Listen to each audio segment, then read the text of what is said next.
안녕하세요, 수줍은 크툴루입니다. 오늘 여러분들과 함께 이야기해볼 게임은 바로 도미니언입니다. 제가 티미 포인트라는 코너를 새로 만들었거든요. 티미 포인트는 TMI를 포인트, 짚어준다라는 내용이에요. TMI는 Too Much Information의 줄임말이죠. 그래서 원래는 안 해도 될 말을 한다라고 할 때 TMI야 라고 얘기하는 경우가 있는데, 보드게임도 물론 플레이 영상이나 룰 설명 영상을 찍는 게 가치 있는 일일 수 있겠지만, 보드게임 그 자체에 대해서 조금 이런저런 이야기를 해보는 것도 재미있지 않나 싶어서 고정 코너로 한번 만들어 보게 되었습니다. 그래서 처음으로 티미 포인트의 주인공이 된 보드게임은 바로 도미니언이에요. 제가 여러 가지 영상을 통해서 도미니언에 대한 저의 애착을 좀 드러낸 적이 있었는데, 오늘은 도미니언에 대해서 한번 이야기를 해보려고 해요. 도미니언은 그래서 일단 기본적으로 2008년에 출시된 덱 빌딩 게임이에요. 덱 빌딩 게임이란 게 뭐냐면 말 그대로 자신의 덱을 자신이 빌드, 만들어 나간다라는 그런 게임인데, 도미니언은 처음 시작할 때는 되게 보잘것없는 덱들을 가지고 시작을 하게 될 거예요. 돈 카드 7장과 사유지 카드 3장을 가지고 모두 똑같이 게임을 시작하게 되는데요. 게임이 진행됨에 따라서 자신이 원하는 카드를 자신의 덱에 사서 넣어서 그 카드들을 적절하게 사용해 나가면서 승부를 펼치는 게임입니다. 그래서 자신의 덱을 돈이나 경험치 등으로 사서 불려나가는 그런 형식의 게임을 덱빌딩 게임이라고 하는데, 도미니언은 그 덱빌딩 게임의 유행을 만들어낸 되게 역사적인 게임이에요. 도미니언의 테마는 내가 중세시대의 왕이 되어서 자신의 왕국을 부유하게 만들어 나간다라고 하는 그런 테마예요. 그래서 자신의 왕국이 부유하게 된다는 것은 점차적으로 많은 돈과 아니면 좋은 카드들을 사서 자신의 덱을 꾸려 나간다라는 그런 내용이 되는 거겠죠. 도미니언은 확장판이 일단은 되게 많아요. 아무래도 좀 카드 게임이다 보니까 카드 풀이 많으면 많을수록 재미있어서 확장판이 많이 나오게 되는데, 2008년에 개발을 할 때에 이제 당연히 예를 들면 본판에 20종의 카드가 들어간다고 하면 그 20종의 카드만 딱 개발하지는 않았겠죠. 구상하진 않았겠죠. 그래서 그 개발 단계에서 구상해놨던 그 카드들을 가지고 여러 가지 확장팩들이 막 쏟아져 나오게 돼요. 그래서 가장 최근까지도 확장이 계속 이루어지고 있는 카드 게임이고요. 국내에서 이제 한글판으로 나온 확장판은 도미니언 본판, 장막 뒤의 사람들, 길드를 위하여, 정복자의 바다, 암흑의 시대, 번영이 있습니다. 그런데 제가 지금 아까 초반에 보여드렸던 도미니언 본판, 장막 뒤의 사람들은 지금도 구할 수가 있어요. 되게 쉽게 인터넷에서 구할 수가 있고요. 이 도미니언 번영 같은 경우에는 가장 최근에 출시가 됐습니다. 그리고 제가 여기 가지고 있지 않은 길드를 위하여라던가 정복자의 바다라던가 암흑의 시대 같은 확장판들은 구하기가 굉장히 힘들어요. 그래서 제가 이 번영 언박싱 때 말씀을 드렸지만 쉽게 구할 수는 없고요. 코보게에서 이벤트로 잠깐 풀 때가 있어요. 그때 정말 광클을 해야만 살 수 있는 굉장히 빡센 게임들 중에 하나인데, 이번에 도미니언 티미 포인트를 준비를 하면서 가이오트님의 도미니언 영상을 다시 봤는데, 가이오트님이 가장 재밌어하는 도미니언 확장판이 암흑의 시대라고 하셔가지고 암흑의 시대를 한번 꼭 플레이를 해보고 싶어졌는데 꼭 재생산이 됐으면 좋겠는 바람입니다. 그래도 좀 다행인 것은 그 영상에서 한글화되지 않은 확장판들은 한글화를 좀 긍정적으로 고려를 해보겠다, 긍정적으로 생각을 해보겠다라는 그런 메시지가 조금 있어서 도미니언은 지금 사시면 다음 확장판들도 아마 한글판으로 나오지 않을까, 저도 되게 손꼽아서 기다리고 있는 그런 게임입니다. 제가 그러면 도미니언에 어떻게 입문을 하게 됐느냐부터 조금 얘기를 해볼게요. 저는 사실 도미니언을 언박싱 때도 말씀드렸지만 생애 첫 보드게임으로 도미니언을 해보게 되었어요. 그래서 제가 아는 형네 집에 놀러 갔는데 이제 둘만 남게 된 상황이 있었거든요. 그래서 되게 심심하게 시간을 보내고 있는 그런 상황에서 그 형이 갑자기 보드게임을 해보자라고 하는 거예요. 그래서 저는 사실 그때까지만 하더라도 보드게임은 되게 여러 명이 필요한 게임인 줄 알았는데, 두 명이서도 보드게임을 할 수가 있나? 라는 호기심이 들어서 그래 일단 한번 해보자 라고 했는데, 그때 그 형이 꺼내온 게 도미니언 기본판이었어요. 도미니언이 어떤 게임인지 설명을 듣고 실제로 해보니까 제가 초등학교 때부터 고등학교 때까지 유희왕에 굉장히 많이 빠져 있었어요. 그 형이랑 게임을 했는데 이게 되게 유희왕스러운 그런 매력이 있어요. 유희왕도 해보신 분들은 알겠지만 다양한 카드들을 이렇게 조합을 해나가서 이기는 그런 재미가 있거든요.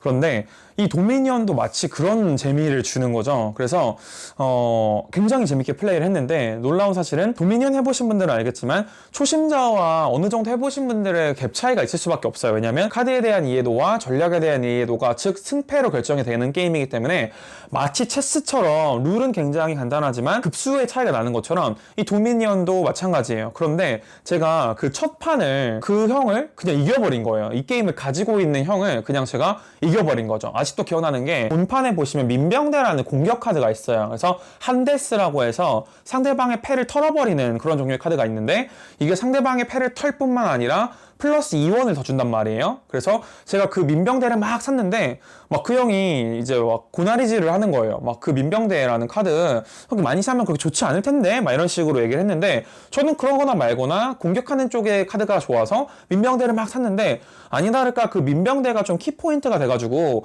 제가 이겨버리게 된 거죠. 그래서 그 형이 막 얼굴이 좀 새빨개지고 막 이랬던 기억이 좀 나는데 어쨌든 간에 그래서 도미니언이라는 보드게임을 처음 경험할 때 있어서 굉장히 긍정적인 경험을 했죠. 내가 원래 굉장히 몇 년 동안 해왔던 보드게임과 굉장히 익숙하고 상대방을 이겼다라는 그런 뿌듯함까지 가지고 왔으니까 저는 그다음부터 이제 도미니언을 구매를 해서 즐기게 된 거죠.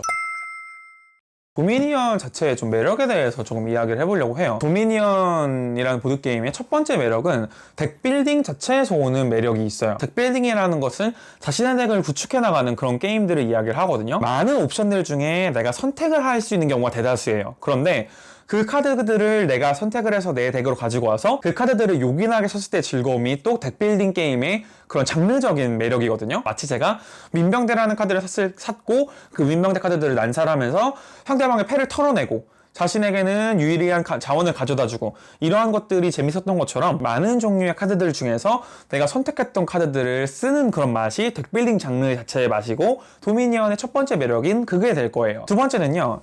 마치 아까 제가 체스와 같다고 말씀을 드렸잖아요. 유희왕 같은 경우에는 내가 덱을 이미 다 만들어 와서 이제 그 덱을 가지고 이제 게임을 시작하는 거잖아요. 그런데 도미니언은 그 게임 안에서 덱을 만들어 나가요. 그러다 보니까 변명을 할 수가 없어요. 예를 들면 나는 돈이 모자라서 저 카드를 샀어야 됐는데 한 장밖에 못 넣어가지고 진 거야 라는 식의 변명이 유희왕에서는 가능하지만 도미니언에서는 모두 다 똑같이 7장의 돈카드와 3장의 사유지 카드와 똑같은 카드풀을 가지고 게임을 시작을 하고 내가 구매할 수 있는 카드는 너도 구매할 수 있었기 때문에 그런 변명이 먹히지가 않아요. 그리고 유희왕은 뭐 요즘에 나왔던 러쉬 듀얼 이런 걸 제외하고는 원래 듀얼에서는 매 턴마다 덱에서 카드 한 장씩밖에 못 뽑았어요. 그래서 이 패의 중요성이 굉장히 중요했거든요. 내가 패에 얼마나 좋은 카드들을 갖추고 있느냐라는 그런 게 굉장히 중요했는데 도미니언은 자신의 차례가 끝나고 나면 안 쓴 카드는 전부 다 묘지로 보내죠. 그리고 새롭게 카드 5장을 뽑아요. 그렇기 때문에 유희왕보다는 덱 순환이 굉장히 빠르죠. 그렇기 때문에 유희왕은 드로우라는 그런 운적 요소도 있는 반면에 도미니언도 물론 드로우를 하기는 하지만 그 운적인 요소가 상당히 많이 줄어든 게임이죠. 그래서 운은 최대한 제거를 하고 전략성은 조금 추가를 해서 진짜 실력으로 승부를 할 수 있게 만들어 놨어요. 그래서 도미니언을 조금 어느 정도 저랑 비슷하게 하는 사람들끼리 만나면 진짜 재미있는 게임이 되죠. 세 번째 매력은 뭐냐면 유희왕 같은 TCG 카드 게임들은 계속해서 짧은 주기로 이제 신규 카드들이 나오기 때문에 그 신규 카드를 뽑고 싶으면 어쨌든 간에 돈이 필요해요. 그래서 그 돈이 있는 사람과 돈이 없는 사람의 갭 차이가 날 수밖에 없는 게 TCG 카드 게임이거든요.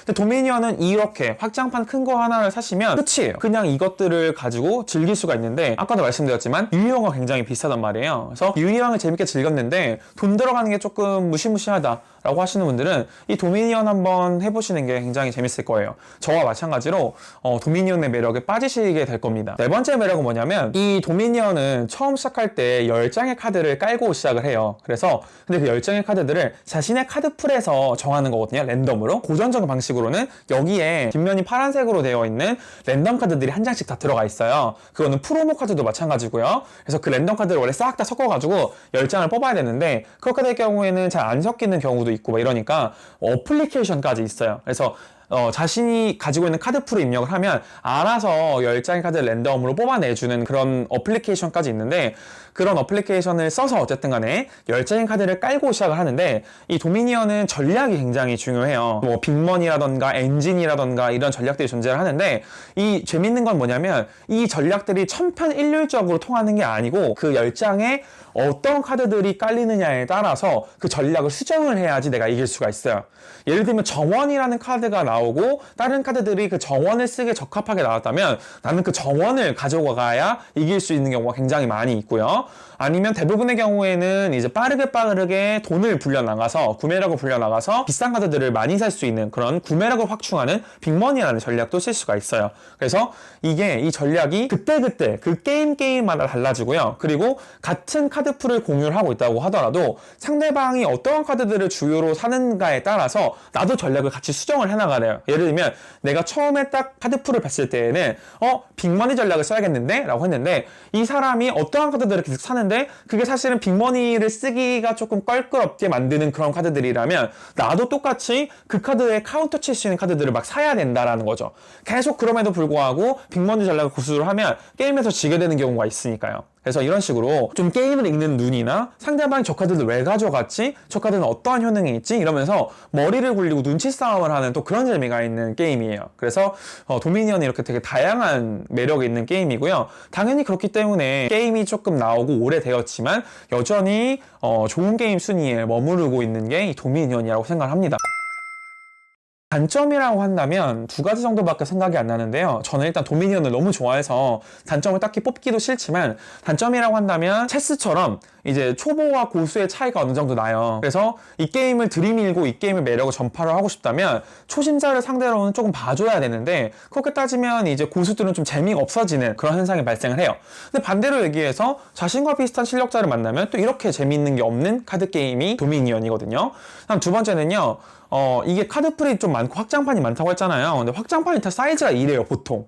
근데 아까도 말씀드렸지만 뭐 특정한 확장판을 가지고 하는 것도 좋겠지만 사실 원래대로 재밌게 즐기고 싶으려면 카드풀을 많이 들고 가야 되는데 그러면은 이제 이 얘네들을 전부 다 가지고 다녀야 된다는 거잖아요. 내가 이동을 해야 되는 상황이라면 그리고 내가 카드 게임을 보유하고 있는 상황이라면 근데 이게 되게 부피도 되게 크고 되게 무겁기 때문에 들고 다니기가 되게 쉽지가 않아요. 그래서 내가 조금 이동해야 되는 상황이라면 사실은 좀 가지고 다니기는 조금 불편한 그런 카드 게임이죠. 그래서 오늘은 도미니언에 대해서 이런저런 티미 포인트를 짚어봤는데요. 물론 어떠한 분들은 도미니언을 하자고 한다면 그 오래된 덱빌딩 게임을 왜 굳이 하느냐, 최신의 덱빌딩 보드게임들이 많이 나왔는데 왜 굳이 그런 고전과 같은 게임을 하느냐라고 얘기할 수도 있겠지만 저는 사실 고전이 제일 좋다고 생각을 해요. 구관이 명관이라고 도미니언이 사실 제일 재밌는 것 같아요. 그래서 여전히 저의 최애 보드게임으로 남아있고요. 여러분들도 좀 도미니언의 매력에 빠지셨으면 좋겠다라는 마음에 이번 영상을 좀 만들어보게 되었습니다. 저는 그러면 여기서 인사를 드리고요. 다음번에 더 재미있는 보드게임 영상으로 찾아뵙도록 하겠습니다. 그럼 안녕.